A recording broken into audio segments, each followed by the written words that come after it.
So, good day everyone. So, this video presentation shows on how to compute the area of a closed traverse. So, after you do the compass rule, which you are done already the adjusted latitude and departure, so we're going to compute the distance or the area of the closed traverse using the DMD or the double meridian distance. So, the DMD is defined as the meridian distance of a line as the shortest distance from the midpoint of the line to the reference meridian. So the double meridian distance of a line is the meridian distance of the line multiplied by 2. So the DMD are used in computing the area of field enclosed by a traverse. So for the computation of the DMD, we're going to use the three rules. So the first rule would be the DMD of the first course is equal to the departure of the course.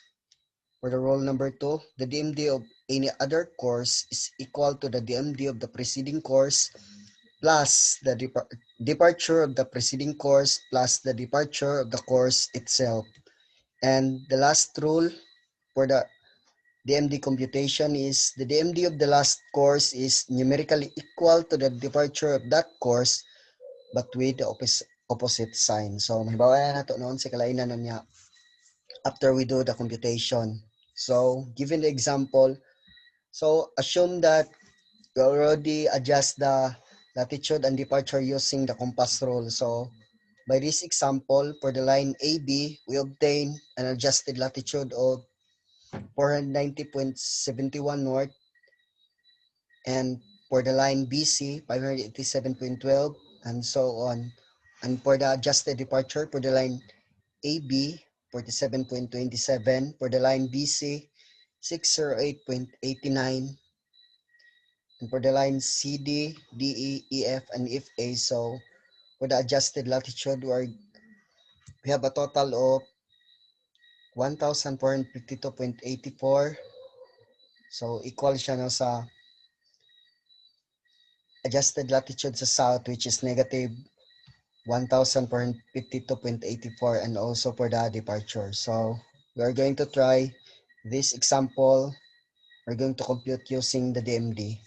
So by following the rule, first is, as what I've mentioned, that the DMD of the first course is equal to the departure of the course. So first is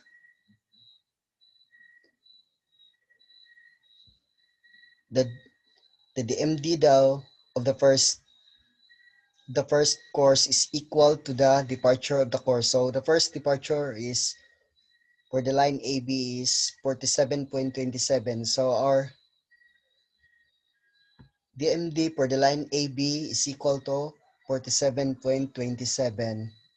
So for the DMD for the line BC, we're going to follow the rule number 2, which is the DMD of the any other course is equal to the DMD of the preceding course plus the departure of the preceding course plus the departure of the course itself.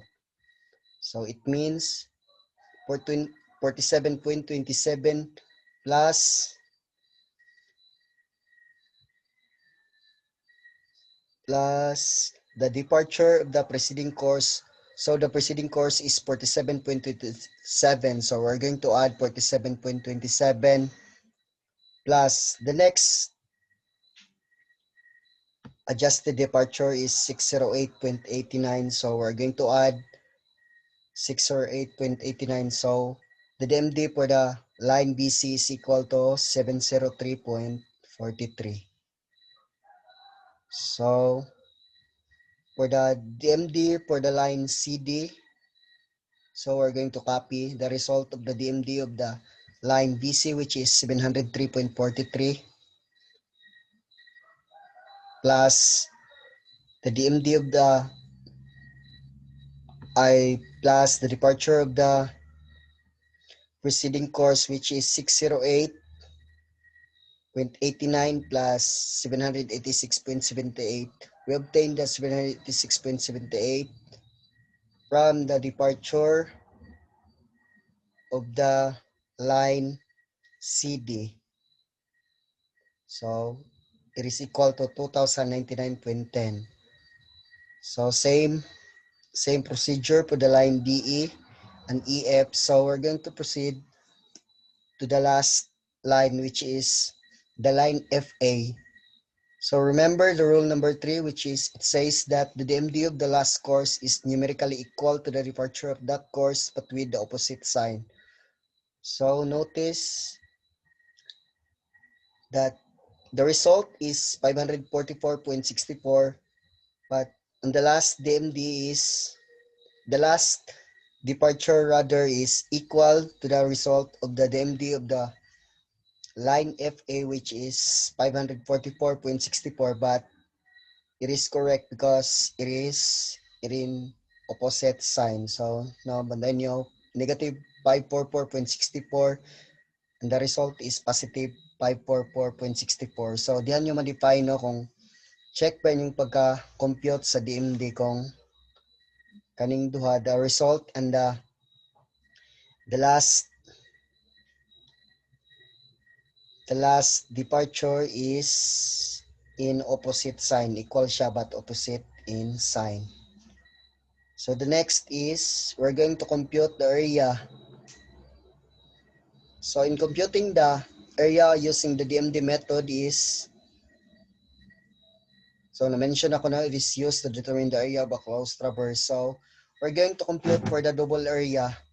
So the double area is equal to the DMD times the adjusted latitude.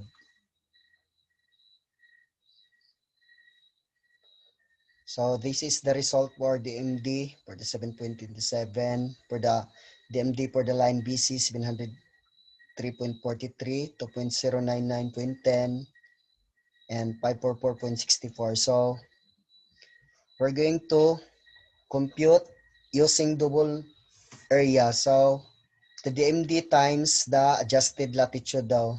So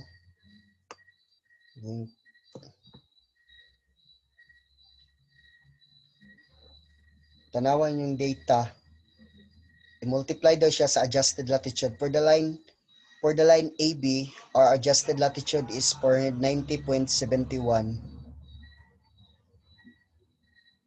So 47.27 times the adjusted latitude for the line AB, which is 490.71. So it is equal to 23,195.86.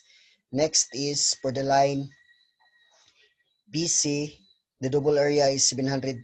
The result for the DMD for the line BC is 703.43 multiplied to the adjusted latitude for the line BC, which is 587.12. So we obtain 412,997.82.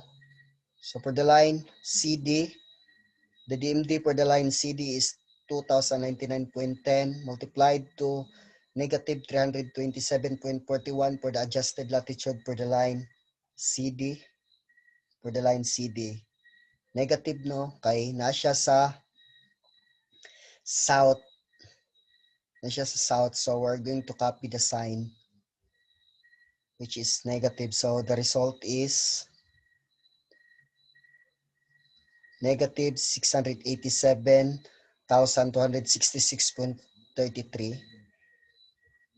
So same procedure now, we're going to multiply lang the result of the DMD of the line times the adjust to its corresponding adjusted latitude.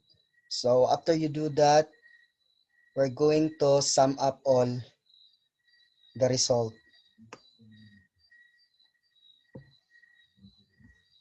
So we're going to sum up. So we're going to collect like terms.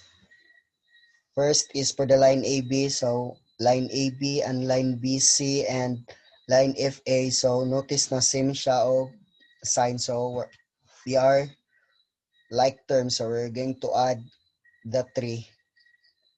And this for the line CD, line DE, and EF, since it is in negative sign, so i-add po na to sila tulo. And then the result would be, using your calculator, scientific calculator, no? I-add lang na ninyo. I-combine lang nyo ang like terms, and then we obtain negative 3,430.192.54. Since it is in double area, so as simple as we're going to divide this double area by 2, neglecting its or disregarding its negative sign. So, di lang na to na i-matter ng negative sign, no? So, 3,430,192.54 divided by 2. So, we obtain 1,715,096.27 square meters. So, that would be our area of that polygon or that closed traverse. So, ano lang siya sa DMD, no?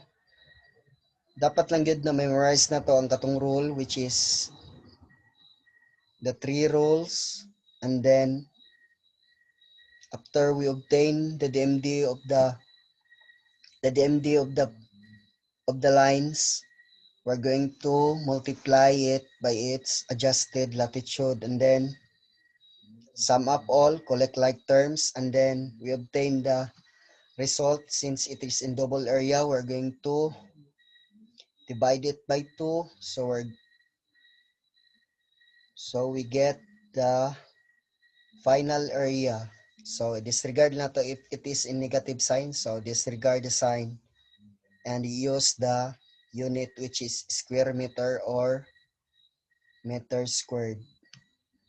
So it depends on the instructor na kung ipa-convert nila into hectares. So if you convert this, so we're going to divide it by 10,000 ano, since 1 hectare is equal to 10,000 square meter. So if i-convert sa inyo into hectares, so we're going to divide it by 10,000. So here's another example. So i-try ninyo, no, since given na diri ang adjusted latitude and the adjusted departure. So try to compute it using the DMD method. Kung pila ang atong final area. So try. So I think that would be all. And thank you. Thank you, class.